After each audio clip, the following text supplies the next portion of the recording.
Good morning students, कैसे हैं। मैं शारदा प्रसाद। आज हम बायोलॉजी के चैप्टर 2 का अगला टॉपिक पढ़ेंगे जिसका नाम है परिपक्व परागकोश की संरचना। तो चलिए शुरू करते हैं। यह कोशिका भित्ति और पराग प्रकोष्ठ का बना है। पराग कोश की भित्ति विभिन्न परतों की बनी होती है, यानी कि जो पराग कोश होता है वो कोशिका भित्ति का बना होता है जो कई परतों का होता है, और इसके अंदर एक चैम्बर पाया जाता है जिसे पराग प्रकोष्ठ कहते हैं। आगे जो कोशिका भित्ति होती है वो कई परती होती हैं, तो जिसमें देखते हैं कौन कौन सी। जिसमें पहला है बाह्य त्वचा या एपिडर्मिस।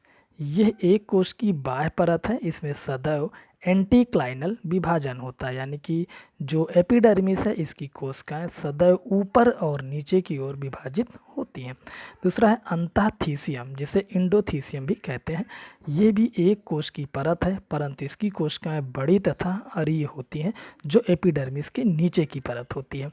अगला है मध्य परतें या मिडिल लेयर्स। ये 3 से 5 तक कोशिकीय परतों का बना होता है और ये इंडोथीसियम की निचली परत है। अगला है टैपिटम। यह मध्य परतों के बाद लघु बीजाणु मात्र कोशिकाओं से लगी हुई परत होती है। इसकी कोशिकाओं में एक से अधिक केंद्रक भी हो सकते हैं। यह लघु बीजाणु मात्र कोशिकाओं का पोषण करते हैं, यानी कि ये सबसे अंदर की ओर एक परत होती है जिसमें एक से अधिक केंद्रक पाए जाते हैं, और ये जो लघु बीजाणु मात्र कोशिकाएं होती हैं उनके लिए पोषण करते हैं। चलिए डायग्राम के माध्यम से समझते हैं। तो ये चित्र में एक परिपक्व परागकोश दिया गया है जिसके को 2 हिस्सों में बांटा गया है। एक तरफ तो स्फुटित दशा में दिखाया गया है और जबकि दूसरी तरफ बिल्कुल परिपक्व दिखाया गया है। तो यहाँ पे देख सकते हैं कि ये जो है पॉलन ग्रेन है जो लघु बीजाणु मात्र कोशिका में अर्धसूत्री विभाजन के फलस्वरूप बनते हैं। इसके बाहर की जो एक परती लेयर होती है वो टैपिटम होती है जो इनके लिए पोषण का काम करती है, और उसके बाहर की जो लेयर होती है फाइब्रस लेयर होती है जो इंडोथीसियम की होती है, और सबसे बाहर की तरफ एपिडर्मिस होती है। जब परागकण मैच्योर हो जाते हैं यानी परिपक्व हो जाते हैं तो जो टैपिटम होता है वो नष्ट हो जाती है, और जो फाइब्रस लेयर यानी इंडोथीसियम और एपिडर्मिस होती है वो भी नष्ट हो जाती हैं, और इस बिंदु से जिसको हम स्टोमियम कहते हैं इस भाग से ये रैप्चर हो जाते हैं और सारे पॉलन ग्रेन जो होते हैं वो इससे बाहर आ जाते हैं। टॉपिक है लघु बीजाणु जनन, माइक्रोस्पोरोजेनेसिस। लघु बीजाणु मात्र कोशिका में अर्धसूत्र विभाजन के फलस्वरूप अगुणित लघु बीजाणु का बनना लघु बीजाणु जनन कहलाता है।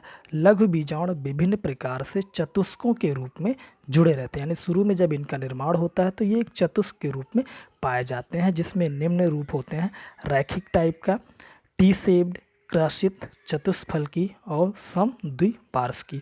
और बाद में ये जो लघु बीजाणु होते हैं ये अलग अलग हो जाते हैं। द्विबीजपत्री जो पौधे होते हैं उनमें चतुष्फलकी लघु बीजाणु मुख्य रूप से बनते हैं, जबकि एक बीजपत्री जो पौधे होते हैं उनमें समद्विपार्श्वीय लघु बीजाणुओं का निर्माण होता है। आगे कि चतुष्कों से चारों परागकण अलग हो जाते हैं। कुछ पौधों में ये परागकण अलग नहीं होते तथा संयुक्त परागकण के रूप में रहते हैं। इस जटिल संरचना को परागपिंड या पॉलिनियम कहते हैं। कुछ ऐसे भी पौधे होते हैं जिनमें जो परागकण के चतुष्क रूप होते हैं इसमें सभी एक साथ रहते हैं और ये अलग नहीं होते, तो इस पिंड को क्या कहते हैं, परागपिंड या पॉलिनियम कहा जाता है। उदाहरण में जैसे कि मदार, टाइफा, आर्किड आदि। तो यहाँ पे देख सकते हैं ये मदार का पॉलिनियम यानी परागपिंड है। तो यहाँ पे ये कार्पस्कुलम होता है जहाँ से ये पॉलिनियम परागपिंड जुड़ा होता है। ग्रहकार लघु बीजाणु जनन क्या है।